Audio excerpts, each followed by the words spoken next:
been waiting to do this video for so long. My throat feels very scratchy and strained, and I have a whole bunch of review videos I need to do and get out of the way, but I didn't want to strain my voice and lose it completely. So now I'm finally sitting down to give you my thoughts on the Red Heart Granny Square all-in-one yarn. It says, no color switching, keep on stitching. Now, this is the first time I'm actually sitting down to use this yarn. So you're going to get my honest opinion and see if I have to mess with it, if it flows nicely. We're going to see. We're going to see. And I say that because if I don't get it correct the first time and somebody's like, well, you're not doing it right. Okay, this is the first time that I'm messing with this, okay? And I do know all about planned pooling. Listen, when planned pooling with yarn first kind of came about, I was one of the first people to teach it. I was teaching planned pooling back in 2016, okay? It was on my blog back in 2016, and there's a very popular crochet blogger, I guess you can say, that actually came to my blog to learn how to do it. You know, before, you know, he just, you know, let it blow up. So I was one of the people that he learned from. I know all about planned pooling. I'm not oblivious to that.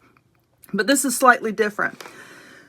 It comes in a multitude of colors here, and each color is supposed to be a round of the granny square. Now, the thing with this is you have to make your granny square exactly how it looks right here.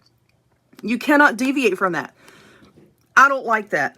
I mean, of course, you have to make it the way it shows on the package, okay? Because each color length is a certain length to be able for you to work with it, and then you get the color change right at the correct time. So you have to make your granny squares identical to this.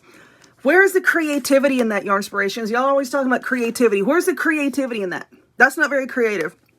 I feel very constrained doing that. And also, your granny squares have to be all the same size. Roughly 6 inches by 6 inches, okay? Because like I said, each color is made to go a certain length here. And you have to start your square with this color. Another thing I'm not keen on is you have to use their method of making a granny square, which is, and I'll show you here in a minute. I was reading about it. It says, you know, chain 4 and then join with a slip stitch and work into that. I don't like to do that. I think that's very messy. I like to use a magic circle. So there's another thing to keep in mind before you go and buy this yarn. You have to make your squares according to their pattern. Now, we all make granny squares a little bit differently. I don't chain between my clusters, and I might chain 1, maybe 2 in the corners. So if that's the way that you've been making it, you have to switch and do it exactly as it says on the label, okay? Those are the things that right off the bat, before touching this yarn, I don't like. So anyway, on the back side of the label, they tell you, as you can see here, this is a pattern here, they will tell you their pattern for making a granny square. Okay, sorry. My dog was barking his head off, and I had to go make him stop. But like I said, it tells you right here in this pattern how to make the granny square. Come on down here. It says they start with color number 1, which is the shortest color repetition, okay? The shortest color from the center pull of the skein. I always center pull anyway. And then it goes on to tell you, if too much color is left at the end of the round, pull back some stitches and loosen up your gauge. I have seen some people say that they have to switch hook sizes. If I have to switch hook sizes back and forth, then that's not really making your life easier, is it? Sorry for sounding so negative, but sometimes things like this just get on my nerves. You know, they promote it as trying to make your life easier, and it really doesn't. So anyway, give me a second and let me look at the pattern here, and then we'll get started here. So definitely this is going to be the shortest color rep, and it says that you need to start from that, leaving a 4-inch tail. And supposedly, they already have this ready for you. You don't really need to cut much of it off. It's supposed to be ready to go. So I'm going to read through their pattern here right quick, and then we're going to work with it. Okay, so they say to begin theirs, like I said, with a chain 4, and then join with a slip stitch here in order to create a ring, and then you work into that, okay? So then they say to chain 6. Now this chain 6 at the beginning of the round counts as a double crochet and your first chain 3 space. And this is not at all how I make mine, but we're going to go exactly with the pattern, okay? It doesn't matter what I like, we're just going to go exactly with the pattern. So you're going to chain 6, 3 double crochet, chain 3, 3 times into the ring. Then you're going to do 2 more double crochet and then join. Okay, so let me do that. All right, so I'm coming up to the end of this here, and like I said, this chain here, this counts as a double crochet. So we have 3, 3, 3, and then I have 2, and now, and I forgot to hit the record button, but anyway, you can see where I had kind of joined with a slip stitch here, right there. So we're going to join, and then let's see what they say. I thought that they didn't want me to slip stitch over into here, but anyway, they do. I'm just rambling. So I did that, then we're going to join, then we are going to slip stitch into the chain 3 space, and it looks like the color change is going to be just fine. So they want you to use a 5.5 millimeter hook. I'm using a 5. My tension is not super tight, but it's not loose. I crocheted tighter than a lot of people, but I mean, this is playing out pretty good so far. So now we're going to move on to round number 2. They say slip stitch in the chain 3 space, chain 6, 3 double crochet in the same chain 3 space, and then chain 1. So they are chaining 1 between clusters. And like I said, I don't make any chains between clusters. That makes a very tight granny square. But I'm going to do it exactly the way they say. So I'm moving on to round number 2. Let me work on round number 2, and we'll see how easy that is. Okay, so I'm coming up here at the end of round 2, and I'm right here at this color change. I did not have to pull any of this back out. I am having to crochet a bit looser than I normally would, so my regular tension with a 5.5 hook I think will be just fine. Okay, so there is that. Like I said, I'm not having a problem with the color changes so far, which is good. I asked several questions on the Yarnspiration site, and did I ever get a reply? No, I did not. So anyway, now we just continue our rows around just like we have been. I've got paint on my hand. Jeez. Just like we have been with this row here.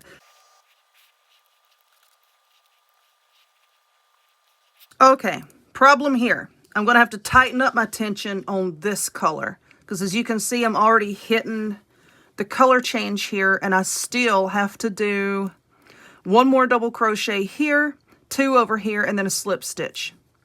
Okay, so I'm going to have to pull this round out and tighten it up a bit. Okay, so my color change is right here. I had to rip this out 3 times to adjust my tension. You can see right there, just barely on that corner. Can you see that right there? Barely on that corner. The color is starting to change. Now, the thing that I'm seeing with this is you're not getting clean colors. If you can see here, you can see a bit of modeling there on the yarn where there's some tiny little threads from this color got wrapped up in there. I'm seeing a couple little specks like that. I don't like that. As far as the color changes go, I mean, I'm not mad at it, you know. Will this make my life easier? Probably not. But, yeah. Let's just keep on trucking, and let's see what this row comes out with. Whew, lordy. Okay. I had to do this round 4 times. 4 times. I had to really tighten up my tension. If you're using a bigger hook, I don't see how that would have worked out. But, like I said, 4 times. And finally, I'm back around here to the final round. Who picked out these colors? Okay. So now I'm going to move on and do this round and see how many times I have to pull this out. Okay, I just finished this. Took me 5 times to get this round correct, okay? Like I said, I consider myself a fairly tight crocheter. I guess my tension is fairly tight. My grandma used to always say, loosen it up a little bit, it's too tight. So if I were to use a 5.5 millimeter hook, that definitely would not have worked, because I had to go back and keep making this tighter and tighter and tighter. I was really crocheting there, you know. I could have dropped down to a 4.5, but I was trying to do the whole thing with 1 hook. I didn't want to tell you to keep switching hooks, you know. Would I buy this? Absolutely not. I don't like it. It's supposed to make your life easier. a lot of times these gimmicky things don't make life easier. It just makes it more difficult. Red Heart, do you want to do something for us? Bring back Glowworm. That's what you can do. You can bring back Glowworm. You know, give us good yarn at a decent price. Because for $10 for this skein, I'm not happy. I'm not happy at all. It's like the higher the novelty, the bigger the price. And I think that's a little bit ridiculous. I don't like their pattern for granny squares at all. I think it's very messy looking. The holes here are large. I think that's very messy looking. The way that you want us to start off with the chain 4, no, that's messy. And I don't like their method to begin with. I don't like how I had to keep going back and forth and back and forth and back and forth, trying to get the colors to line up perfectly. That's not fun. That's aggravating. And if it's going to be aggravating, I'm not going to use it. It's supposed to be relaxing. You know, you get your yarn, you sit there, you crochet, and you relax. This is not at all relaxing. If you want to do something, give us back Glowworm. Give us back Glowworm and give us back some decent yarn at a decent price. Because the prices keep going up, and these novelty things that comes out is just not my forte. Now, if they come out with some sort of like novelty yarn later on that actually works, I will support it. But I don't support this. I don't like it. Hold on, let me get my yarn, and I want to make a granny square right quick so that you can see the difference between patterns. Okay, so I just did this granny square on the way I was taught, and you see the difference, like how big the holes are here as compared to these. This is more dense. I think it looks a lot better. The stitches, I just think it looks better. Yeah, but anyway. I much prefer that way over this. I just think it looks a lot neater. As you can see, I end here instead of like in a corner space. But, yeah, honestly, I wouldn't fool with it. More aggravation than what it's worth. I'd seen a lady online. She said that she thought this would be a good way maybe to teach children. No, baby. That would be a good way to make kids angry and not want to touch it anymore. But, you know, she hadn't bought it yet, so she didn't know. But, yeah, I'm not happy with it. That's just my 2 cents. If you want to purchase it, you know, mess with it, see what you can make out of it, you know, see how you like it. But, it's not for me. Not for me. Sorry, Red Heart. If you would, please give this video a thumbs up. Click subscribe. Check me out on other forms of social media. The links to all of which will be in the description box down below. And I'll see y'all next time. Bye.